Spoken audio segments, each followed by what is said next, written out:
It's not going to stop for you, Pepper. This is Made by Mosul. I'm Luis, and this is Monica, my soon-to-be wife, plus our 2 dogs, Asher and Pepper. A few years back, I walked away from the 9-to-5 grind and decided to chase what really excites me, working with my hands.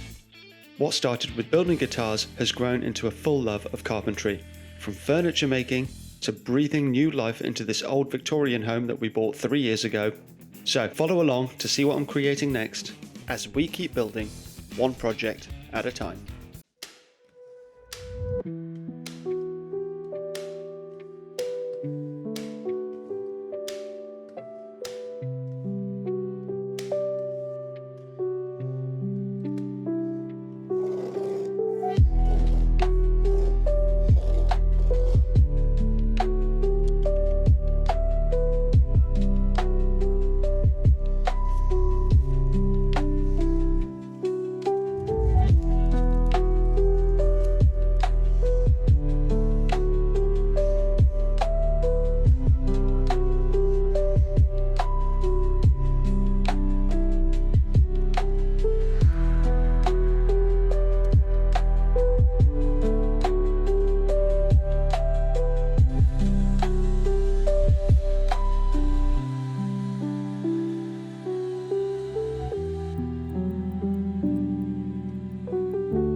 I'll quickly explain what's going on here. The way to lay this herringbone flooring is to have 2 different boards. We've got an A board and a B board, or a left and a right. One of them has got the tongues on one corner and the other has got the tongues on the opposite corner, so that when we lay the boards, the tongue is always on the outside towards the direction that you're laying. So that means that I can put this board on, then I can put the next board on, and then the next, and then the next, and so on. The way that this is going to work for me is I'm going to go row by row from one side to another. So I'll put this board on, which will allow me to figure out the board that needs to go in there. So I'll have to scribe a template, cut, create the board, put that one in, and then this one can go in. Then I'm going to have to do this all the way down for the first row on either side of where I am. Usually, starting the first row, you make a set of triangles that go all the way across the wall. Because we're starting in the bay window, the reason that we're doing that is because it's the furthest back point. That's where you need to start. We've got 1 triangle to begin with, and we're going to have to then set to where the triangles begin on each side here. So it's not the easiest task.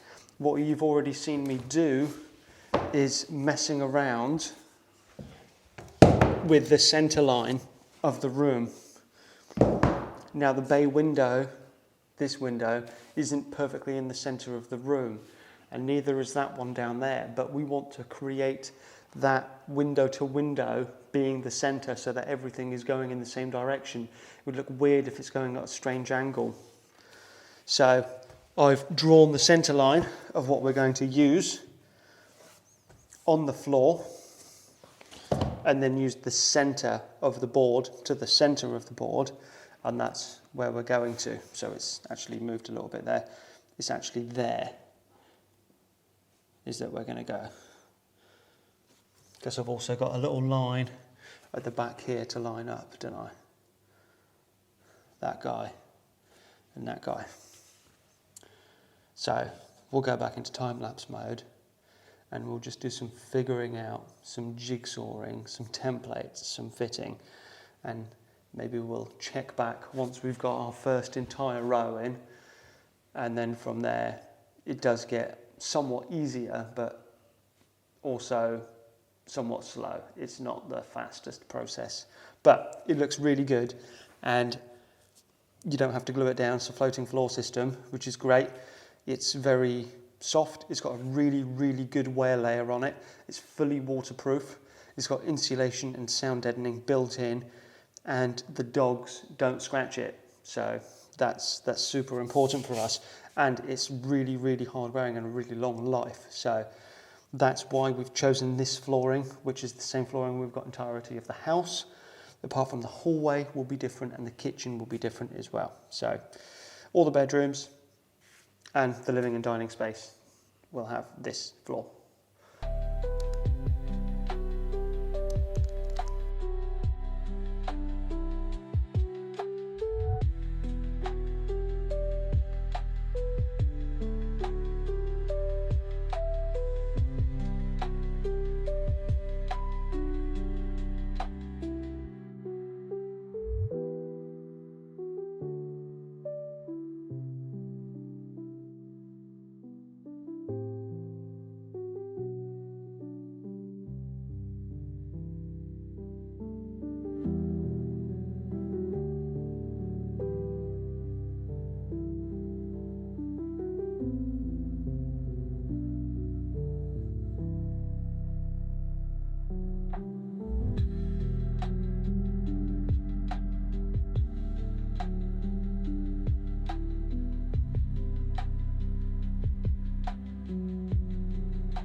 Monday morning, 8 a.m.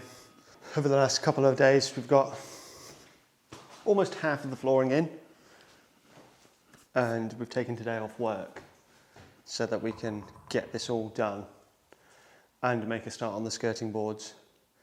It's definitely been tricky. The undercutting around the original plinth blocks is looking pretty good, but it's really, really difficult to do. Morning, Papa. And we've still got this entire more than half to do, but we are getting there.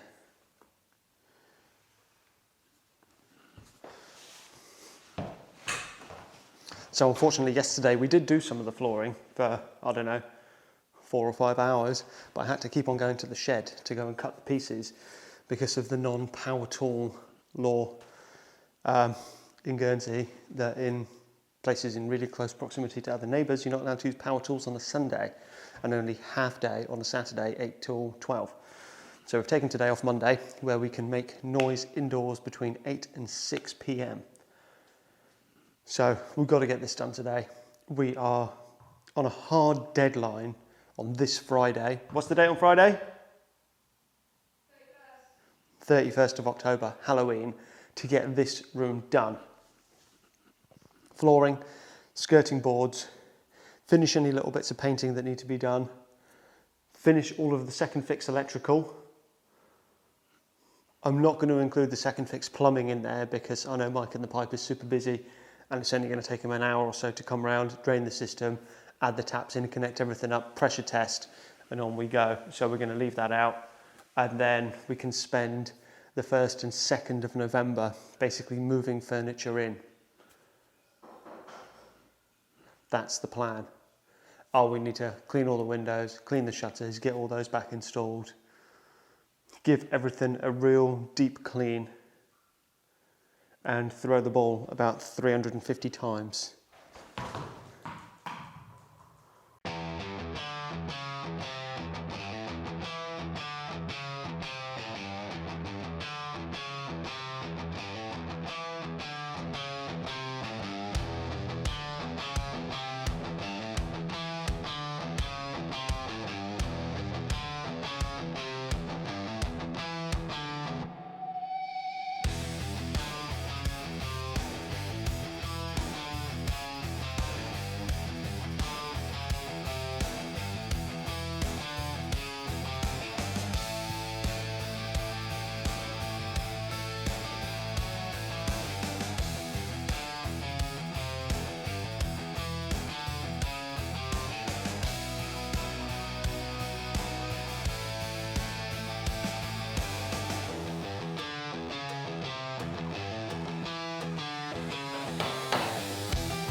bold. It's bold. My legs are killing me.